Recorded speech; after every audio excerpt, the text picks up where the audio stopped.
Ubur-ubur ikan lele, ikan lele, ikan lele. Ubur-ubur ikan lele, ikan lele, ikan lele, ikan lele. Ubur-ubur ikan lele, ikan lele, ikan lele. Assalamualaikum warahmatullahi wabarakatuh. Alhamdulillahirrabbilalamin. Rabbi nasta'inu ala umuruddin ya waddin. Wassalatu wassalamu ala asrafil anbiya wal mursalin Sayyidina Muhammad wa ala alihi wa sahbihi ajma'in. Amma ba'd. Perkenalkan, nama saya Pirisya Aditya Fakhrozi dengan NIM 202215500029. Kali ini saya tidak sendiri, juga ditemani oleh teman saya yaitu yang bernama. Dan saya Konita Hafida, NIM 202215500002. Kita di sini akan membahas tentang pengembangan kurikulum pendidikan agama Islam. Kurikulum adalah sistem yang mengatur segala aspek metode dan evaluasi. Sebagai sistem, kurikulum memiliki karakteristik sebagai berikut. Yang pertama yaitu terstruktur, yaitu memiliki susunan yang jelas sistematis. Dan yang kedua yaitu terencana, dirancang sesuai dengan kebutuhan peserta didik dan tujuan pendidikan. Yang ketiga yaitu berorientasi pada tujuan, yaitu setiap komponen kurikulum mendukung pencapaian hasil belajar. Yang keempat yaitu fleksibel dan adaptif, bisa menyesuaikan dengan perkembangan zaman dan kebutuhan peserta didik.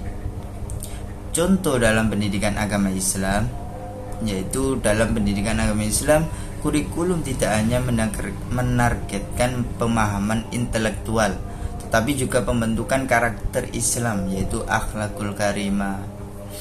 Kurikulum sebagai sistem harus memastikan bahwa peserta didik tidak hanya menghafal ajaran Islam, tetapi juga mampu mengamalkannya dalam kehidupan sehari-hari.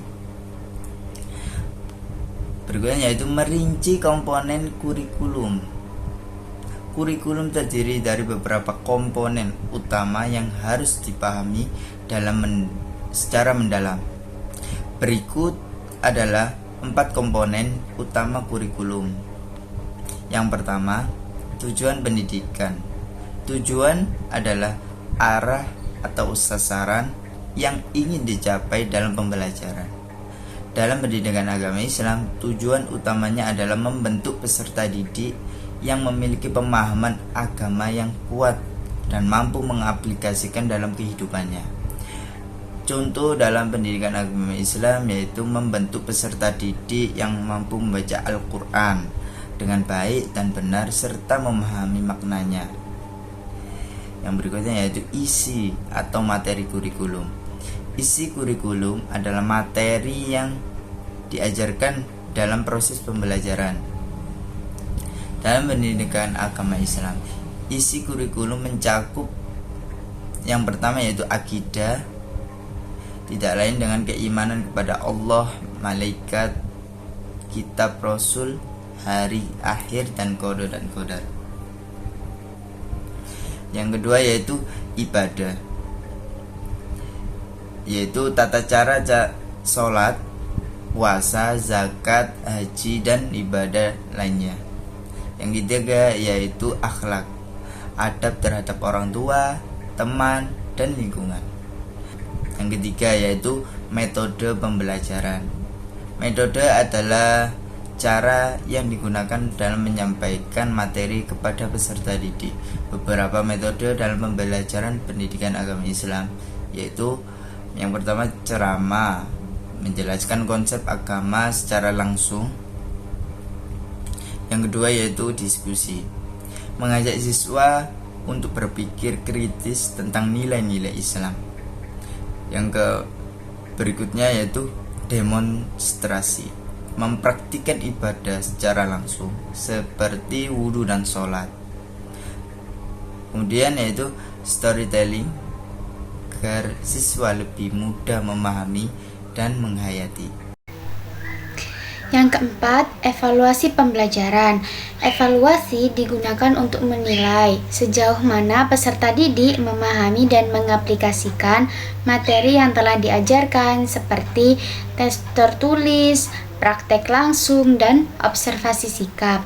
Contohnya, guru bisa mengadakan tes praktik membaca Al-Quran dengan tajwid yang benar. Lalu ada mengidentifikasi komponen-komponen dalam kurikulum. Setelah memahami 4 komponen utama, kita dapat mengidentifikasi unsur-unsur yang lebih spesifik dalam setiap komponen.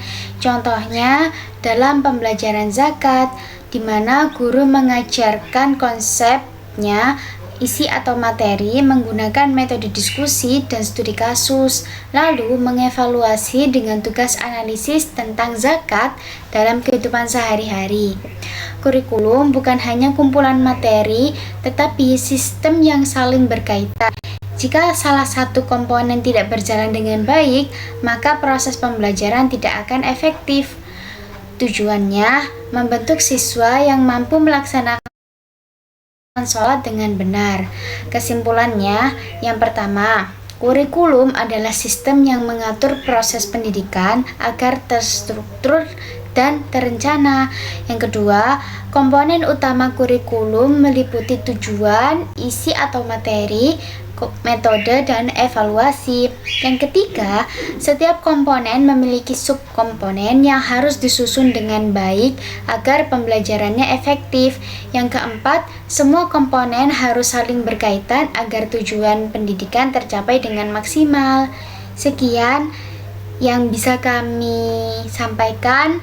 Mohon maaf bila ada kesalahan. Wassalamualaikum warahmatullahi wabarakatuh.